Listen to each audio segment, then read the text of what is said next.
미국이 새로운 전쟁을 위해서 김정은에 대한 인간 정보를 획득하는 참수작전 이때 공격했으면 참 안타깝다. 비핵화 정책은 결국은 실패한 것이다. 북한은 망하지 않는다. 북한은 핵무기를 포기하지 않는다. 중국은 북한을 버리지 않는다. 대한민국에게는 가장 큰 위협이 될 것이다.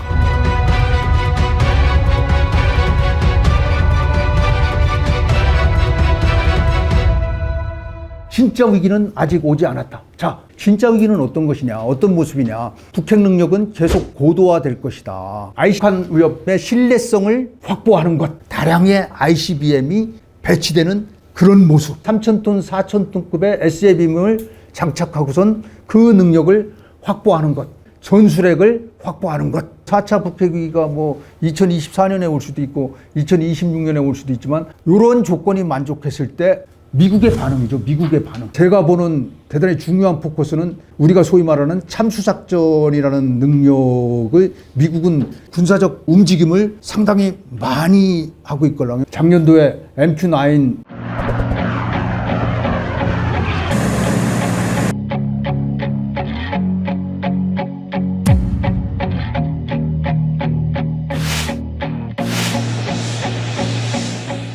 8대가 일본에서 부대 창설을 했고, 또 우리 지역의 아파치 헬기 부대라든지 또 중고도 무인기, 또 특전사령관의 계급을 완스타에서 투스타로다가 상향 조정하거나 김정은에 대한 인간 정보를 획득하는 미군 내 그 501 정보여단의 추가적인 524 정보대대인가요?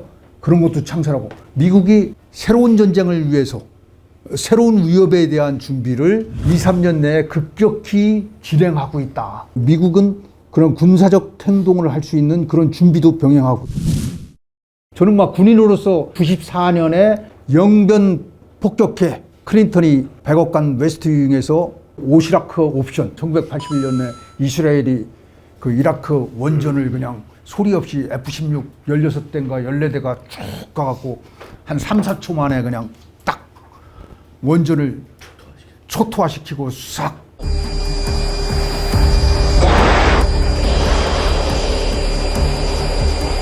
클린턴이 영변 핀셋 공격 계획을 검토하면서 했던 오시라크 옵션을 검토하는 그런 내용. 이 93년에 제가 볼 때 군인으로서 봤을 때는 가장 큰, 우리가 지금의 이 고통을 받지 않을 수 있는 어쩌면 마지막 기회. 대한민국에서 북핵 문제에 대한 군사적 옵션이 결국 사라지게 된 그런 해다, 이렇게 생각해요. 이 당시에 핵폭탄 하나, 2개 정도를 만들 수 있는 플루토늄 양을 뽑았다 하는 그 정도였걸랑요. 그 당시에 북한의 미사일 능력은 스커드 미사일을 전력화해서 운용한 거고, 한 1200, 1300가는 단거리 미사일, 노동 미사일을 이제 막 개발하는 그런 단계. 7월 4일인가요? 김일성이가 딱 죽었지 않습니까? 군인으로서 단순한 생각인지는 모르겠지만, 야, 이때 강하게 우리 군부는 뭐 했을까? 군부는 과연 어떤 권위를 했을까? 근데 아무리 찾아봐도 없더라고요. 제 개인적인 소견으로는 딱 폭격해서도 절대 북한은, 왜 90년대의 정황이, 북한이 90년도 초에 구소련이 붕괴되고 동구권이 무너지고 남북 관계에 있어서 가장 우위에 섰던 게 90년대 초반이라고 생각하거든요.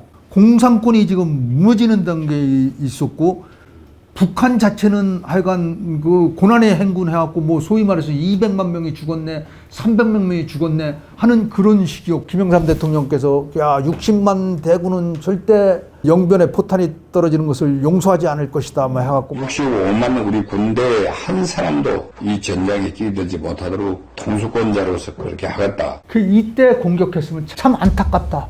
또 다른 것은 이제 우리는 멍하니 있는데 어느 날 갑자기 미국이 저 제네바나 이런 데서 미국과 북한과 갑자기 긴밀한 협의를 한 다음에 갑자기 전략핵 ICBM의 폐기를 선언하고, 북한의 전술핵과 중거리 미사일들은 추후 협상을 통해서 할 것이다. 일단 미 본토에 위협이 제고되고 있는 핵무기를 제거하는데 극적인 합의를 했다. 그것이 가장 큰 우리 대한민국에게는 위협이 될 것이다. 비핵화 정책은 결국은 실패한 것이다. 이 30년 동안 운용했던 보수와 진보의 7개 정부들은 여하튼 이 실패한 북핵 대응 30년에 대한 책임이 있다. 북핵 대응 실패 책임을 좀 따져봐야 된다. 야, 30년의 책임을 도대체 실패한 북핵 대응 30년을 적어도 이성적으로 30년의 북핵 대응 실패를 이제 따져야지만이 또 다른 정책을 갈 수 있을 거 아니냐. 대한민국 국회는 30년간 이 북핵 문제에 대해서 원죄를 갖고 있다고 생각하거든요. 정부가 어차피 5년 단위 정부가 이렇게 있으면 국회는 적어도 정말 위기를 인식하고선 통합된 가운데서 뭔가 해야 된다. 그런데 지금의 모습은 아직까지도 진보와 보수 서로 달러갖고 북핵 지금 이 어려운 환경하에서도 북핵 대응 TF를 별도로 운영하면서 이렇게 뭐 우리 잘하고 있습니다 하고 서로 하는 그런 형국을 지금 하고 있지 않습니까? 노태우 정부 시절까지는 남북관계 주도권을 사실 한국 주도, 미국 지원의 역할이었어요. 정확하게. 근데 1차 북핵 위기가 나면서 우리 김영삼 대통령이 미국한테 니네가 한번 해봐 하면서 이제 미국한테 주도권을 넘겼고 그래서 미국 주도, 한국 지원 내 역할로 넘어간 게 이제 93년도부터 이렇게 쭉 넘어갔습니다. 그래서 이제 30년을 쭉 미국 주도하에서 북핵 문제를 다뤄왔고 지금도 이제 미국의 정책은 불변한 가운데서 우리의 정책은 비핵화다. 제재를 계속 가하면서 우리가 이제 중국이라는 존재를 90년대의 중국과 2000년대의 중국, 구소련이 1989년에 붕괴를 할 때 소련 GDP가 5천억 달러였다고 하더라고요. 미국의 10분의 1이라고 하더라고요.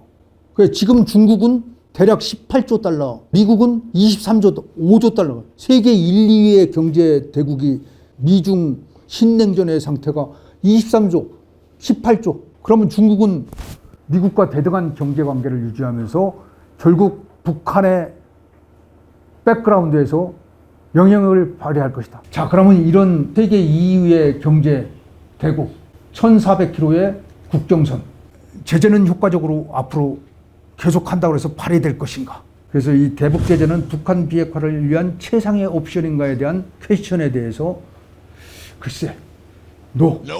우리가 냉정하고 정확한 인식이 필요하다. 우리가 감정에, 선의에 우리가 30년을 너무 쏟아놓은 거 아니냐. 그래서 북한은 3노, 이 세 가지 노. 북한은 망하지 않는다. 북한은 핵무기를 포기하지 않는다. 중국은 북한을 버리지 않는다. 이 세 가지 노의 원칙하에서 우리가 북한 문제, 북핵 문제를 다루고 우리가 새로운 북핵 대응책을 찾아야 되지 않겠느냐.